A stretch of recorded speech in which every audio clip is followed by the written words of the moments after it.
ঊর্ধ্বগতি হবে। কিন্তু স্বর্গের তো বলছে ক্ষীরে পুণ্যে মর্ত লোকে ভীষণ কি পুণ্য শেষ হয়ে যাওয়ার পরে আবার এই লোকে আসতে হবে, 84 লক্ষ জনি বেদ করে আসতে হবে।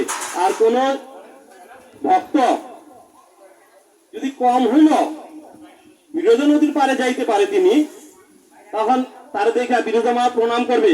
আর বিরোধা নদী খুব বড়, শাস্ত্রে বর্ণনা দেওয়া যে গুরু করে, কিন্তু ওইখানে যদি কোনো বৈষ্ণব যায় তাহলে বিরোধা নদীতে কি হবে, একটা পদ্ম ফুলের মতো ছোট্ট হয়ে যাবে।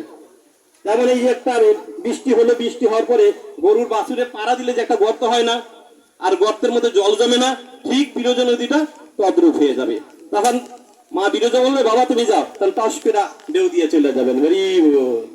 তাহলে আমরা যদি একাদশী করি, হরিনাম করি, আমরা বলি না আপনি সাধু হয়ে যান নিরামিষ খান, আমরা বলি না।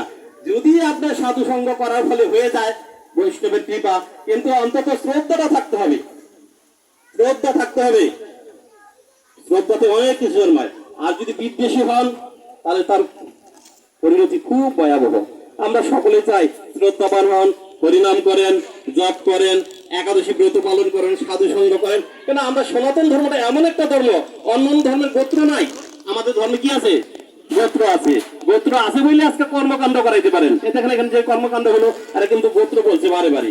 আরেকটা কি আছে যেটা আপনারা জানেন না, এখানে অনেক আছে যে ডিং ডিং করে শুধু, কিন্তু বেশি জানে না। শাস্ত্র করে নাই জানবে কোথাতে, সাধু সঙ্গ করে নাই জানবে কোথাতে। যেমন